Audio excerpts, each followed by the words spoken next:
আচ্ছা, একজন বয়স্ক আইনজীবীকেই কি আমরা সিনিয়র আইনজীবী বলতে পারি? কিংবা সাদা দাড়ি কিংবা সাদা চুল হলেই কি সিনিয়র আইনজীবী বলে? সিনিয়র আইনজীবী হওয়ার একটি দীর্ঘ পরিক্রমা রয়েছে। প্রথমত, এলএলবি অনার্স কিংবা এলএলবি ডিগ্রি অর্জনের পর 10 বছর যে কোনো কোর্টে প্র্যাকটিস করেছে এমন একজন এনরোলড আইনজীবীর অধীনে 6 মাসের ইন্টার্নশিপ করার পর বাংলাদেশ বার কাউন্সিল এর অধীনে আইনজীবী হওয়ার আবেদন করার যোগ্যতা লাভ করে।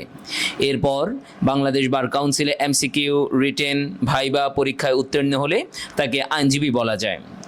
এরপরে যারা এলএলএম করেছে কিংবা মাস্টার্স করেছে আইনের উপরে, তারা 1 বছর, যারা করেনি তারা 2 বছর পর বাংলাদেশ বার কাউন্সিলের অধীনে হাইকোর্ট পারমিশন পরীক্ষা দেওয়ার যোগ্যতা লাভ করে। পরীক্ষায় উত্তীর্ণ হলে হাইকোর্টে প্র্যাকটিস করতে পারে।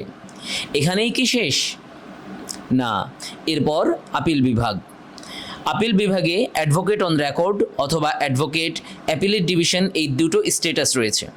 এর মধ্যে অ্যাডভোকেট অন রেকর্ড হতে সর্বনিম্ন 7 বছরের প্র্যাকটিস এবং এই 7 বছরের মধ্যে ন্যূনতম 3 বছর হাইকোর্ট প্র্যাকটিস এর অভিজ্ঞতা থাকতে হবে। অ্যাডভোকেট অন রেকর্ডগণ মূলত মামলা ফাইলিং, ড্রয়িং, এফিডেভিট ইত্যাদি করে থাকেন। তাদের প্রায় 43টি কাজের পরিধির কথা উল্লেখ আছে the supreme court of Bangladesh appellate division rules 1988 এর 4th শিডিউলে।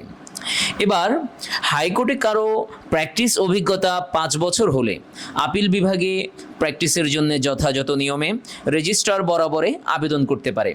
হাইকোর্ট বিভাগের সকল জাস্টিস এর অভিমত নিয়ে প্রধান বিচারপতির অনুমতি সাপেক্ষে এনরোলমেন্ট কমিটি আবেদনকারীকে আপিল বিভাগের অ্যাডভোকেট হিসেবে তালিকাভুক্ত করেন। প্র্যাকটিস লাইফের সর্বশেষ প্রফেশনাল স্টেটাস হলো সিনিয়র অ্যাডভোকেট হওয়া।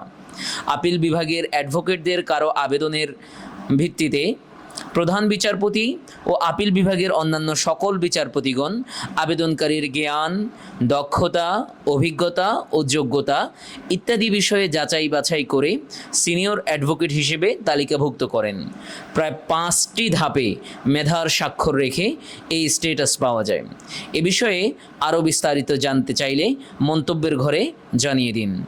আজ এ পর্যন্ত, ধন্যবাদ।